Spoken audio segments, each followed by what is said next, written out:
दोस्तों, कोरोना के बाद अब मांस खाने वाले वायरस ने कोहराम मचाया है। दोस्तों, यदि आप चैनल पर नए हैं तो सबसे पहले चैनल को सब्सक्राइब कीजिए और बेल आइकन को जरूर प्रेस कीजिए ताकि नए आने वाले वीडियो सबसे पहले आपके पास नोटिफिकेशन आए।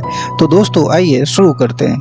कोरोना के बाद अब मांस खाने वाले वायरस ने कोहराम मचाया है, जिसका नाम है दोस्तों गैस बैक्टीरिया की वजह से STS बीमारी से 48 घंटे में इंसान की मौत होती है।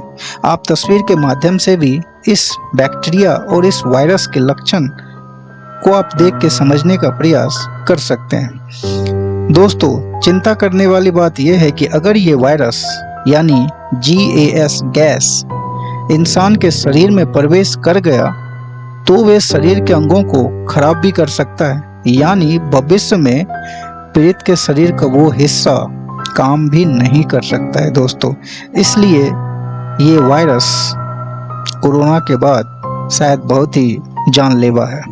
कोविड-19 का कहर दुनिया से भी पूरी तरीके से खत्म भी नहीं हुआ था और एक और वायरस ने कोहराम मचाना शुरू कर दिया। दोस्तों, जैसा कि मैंने आपसे पहले ही बताया, ये वायरस का बैक्टीरिया बेहद खतरनाक तरीके से इंसान को मौत की नींद सुला रहा है। ये बैक्टीरिया इंसान का मांस खाता है, जिससे पीड़ित के 48 घंटे में या उसके भीतर ही मौत हो जा रही है। इसे लेकर डॉक्टर्स और मेडिकल एसोसिएशन ने एडवाइजरी जारी कर दी है और लोगों को इससे बचने और बचाने के उपाय भी बता रही है। दोस्तों, ये वायरस बहुत तेजी से जापान में फैल रहा है। यहाँ इसके करीब 1000 केस दोस्तों आ चुके हैं। साथ ही ये बीमारी जापान से निकलकर ब्रिटेन, फ्रांस, स्वीडन, आयरलैंड और नीदरलैंड में भी आ चुकी है। अब हम दोस्तों ये समझते हैं कि गैस बैक्टीरिया की वजह से ये STS बीमारी क्या है। जापान ने इस बीमारी का नाम स्ट्रेप्टोकोकल टॉक्सिक शॉक सिंड्रोम यानी STSS दिया है। वही जिस बैक्टीरिया की वजह से ये वायरस फैल रहा है उसे ग्रुप ए स्ट्रेप्टोकोकस यानी GAS गैस नाम दिया है। ये बीमारी बच्चों और बुजुर्गों में तेजी से फैलता है। जापान के साइंटिस्ट के मुताबिक इस वायरस का केस पहली बार जापान में आया। ये केस आया है और यहाँ से ये पैदा हुआ है। इस पर रिसर्च दोस्तों अभी जारी है। तो आइए हम लोग ये देखते हैं कि किस तरीके से ये STSS बीमारी अटैक करता है।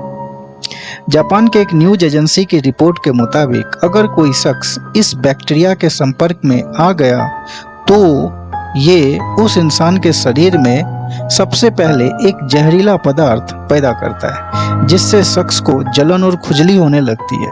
फिर ये बैक्टीरिया सीधे इंसान के ऊपर यानी टिश्यू पर अटैक करता है, जिससे उसके शरीर में सूजन बढ़ने लगती है। सूजन बढ़ने का मतलब है कि बैक्टीरिया अब उस इंसान के मांस को खाने लगता है।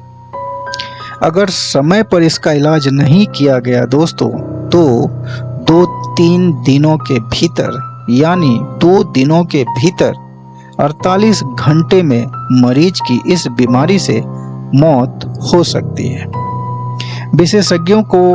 हालांकि विशेषज्ञों ने दोस्तों उनका ये भी कहना है कि अगर किसी शख्स को चोट लगी है और उसके घाव खुले हैं तो ये आसानी से आपको अपनी चपेट में ले सकता है। साथ ही गंदगी वाली जगहों पर भी आपके जाने से आप इस वायरस से संक्रमित हो सकते हैं।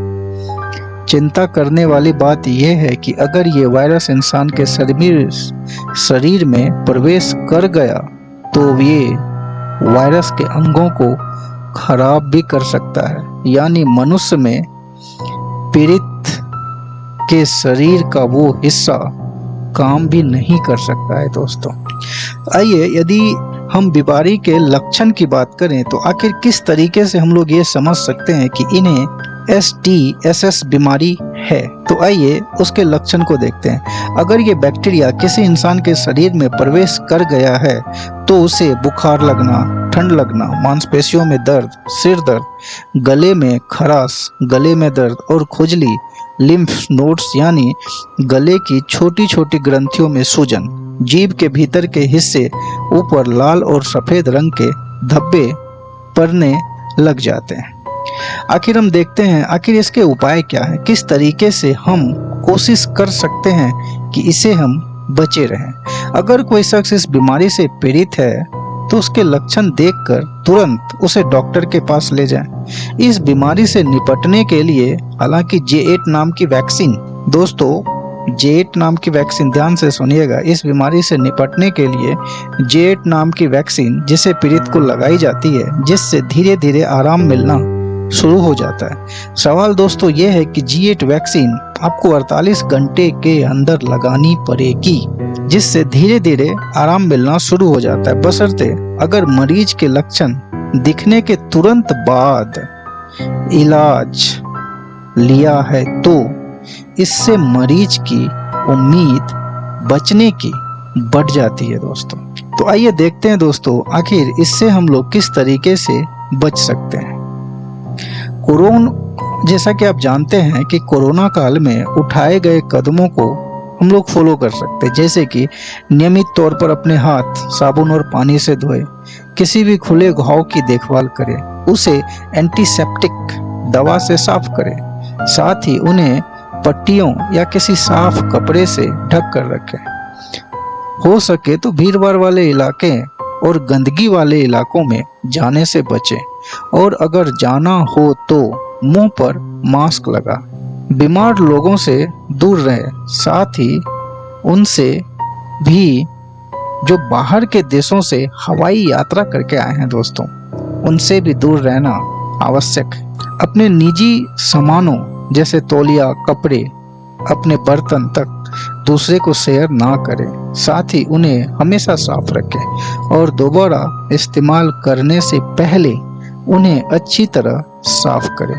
तो दोस्तों ये कैसा लगा, ये वाकई STTS बीमारी जो है दुनिया को फिर से कहीं अचंभित ना कर दे, क्योंकि आज भी कोरोना का डर कहीं ना कहीं लोगों के मन में समाया है दोस्तों, और कोरोना से कहीं ना कहीं आज भी लोग पीड़ित हैं और उससे अभी तक दुनिया उभरी भी नहीं कि ये बीमारी STSS जो इंसान के मांस खाती है और यदि सही समय पर इलाज ना किया गया तो 48 घंटे के भीतर इसकी मौत हो जाती है ना दोस्तों। बहुत ही दुखद, एक से उबरते नहीं कि दूसरा हमारे सामने होता।